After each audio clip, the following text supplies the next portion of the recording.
ডেয়ারির স্বত্বাধিকারী, দাদার নাম হচ্ছে উত্তর কুমার ঘোষ। দাদা, আপনার দোকানের মিষ্টির তো অনেক সুনাম আমরা পাই। দাদার বাড়িও কি সাতক্ষীরা? আমার বাড়ি সাতক্ষীরা। মানে খুলনার যারা মিষ্টি ব্যবসায়ী সবাই কি সাতক্ষীরা? প্রায় সাতক্ষীরা আর কি। আপনার মিষ্টির তো যথেষ্ট সুনাম আছে, মানে খালিশপুরের মানুষ তো খাই, সমস্ত খুলনার মানুষ খায়।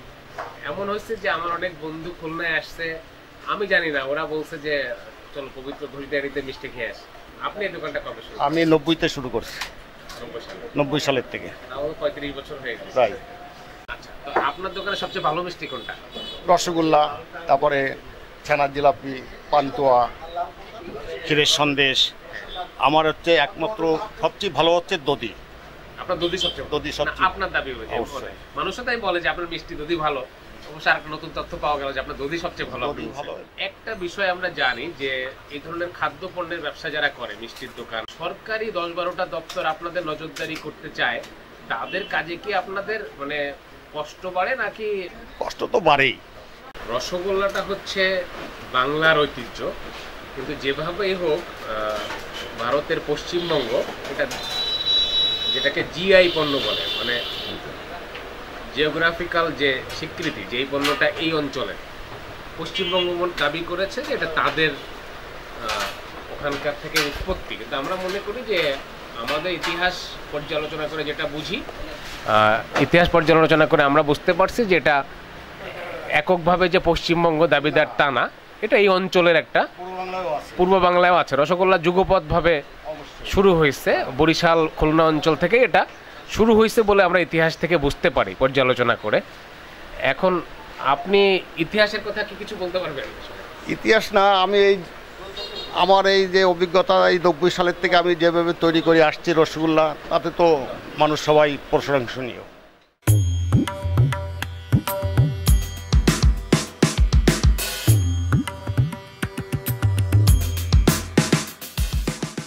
আমার নাম কার্তিক ঘোষ, সাতক্ষীরা ঘোষ ডেয়ারি।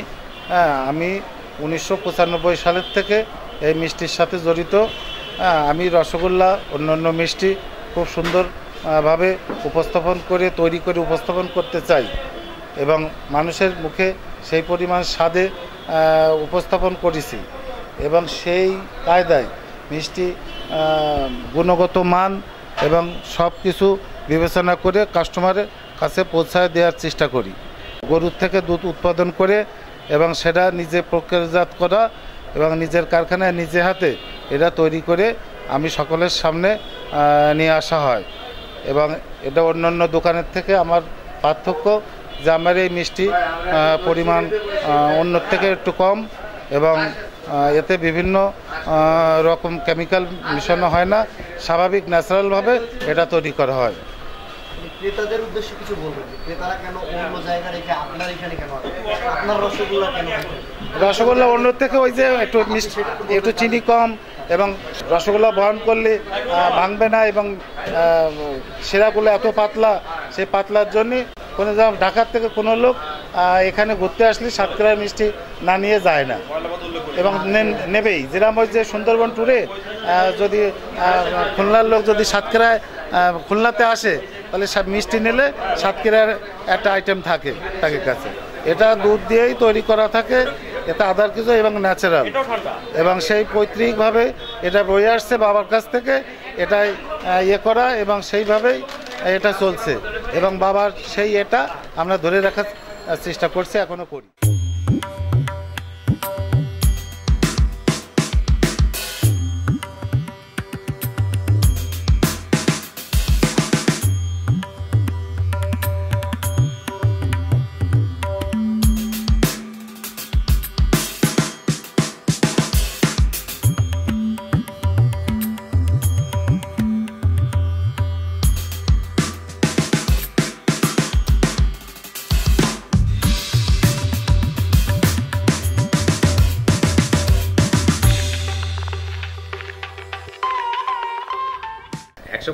বছরের ঐতিহ্যবাহী ইন্দ্রমোহন সুইটস। তো ইন্দ্রমোহন সুইটস এর ইতিহাসটা কি একটু বলুন? ইন্দ্রমোহন সুইট 1890 সালে আমার যে মালিক ইন্দ্রমোহনের ছেলে, ছোট ছেলে বেনিমাধব দে, ওনারা হইলে অরিজিনাল ঢাকা মানিকগঞ্জ হরিরামপুর থানা। ওনারা এখানে ফার্স্ট আসে 1890 সালে।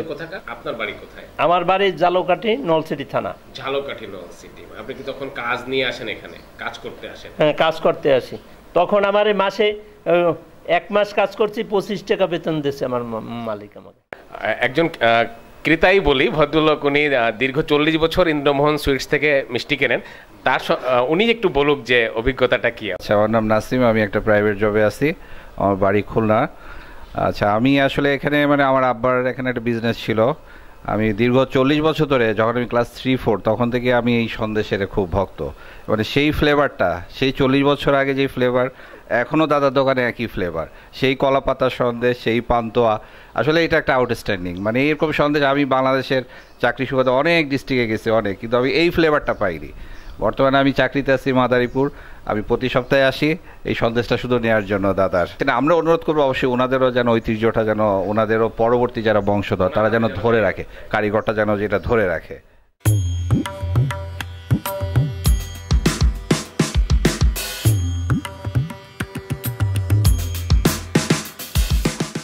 মিষ্টির দোকানটা কত সাল থেকে? তা 20-25 বছর।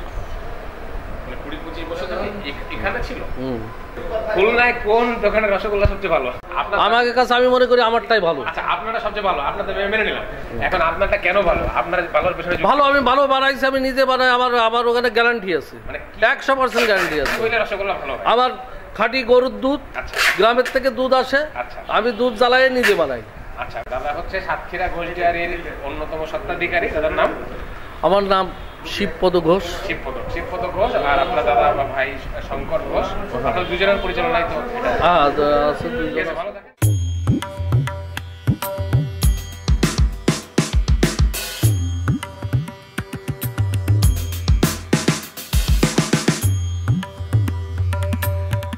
আচ্ছা, আপনার নাম? অনিরুদ্ধ ঘোষ। আপনি এই মিষ্টির দোকানের কততম প্রজন্ম? Third generation. আপনার ঠাকুর দাদা এই ব্যবসাটা শুরু করেছিল?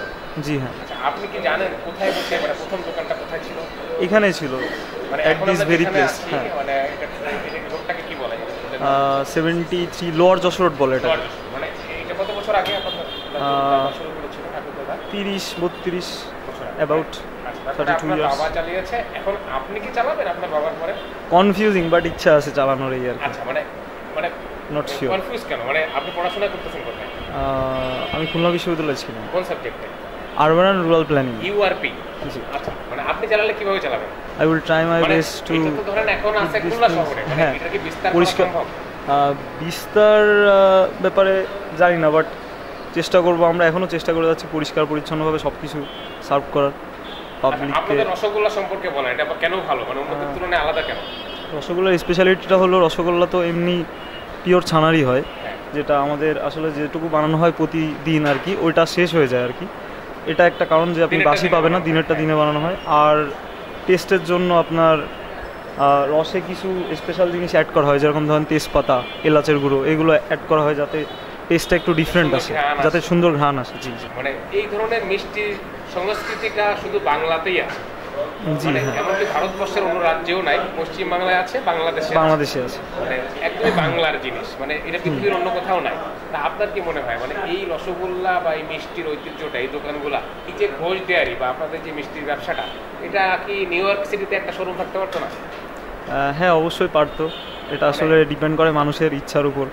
মানে এতদিনে তো হয় নাই, মানে হয় নাই কেন? কারণ সেখানকার ফুড কালচার।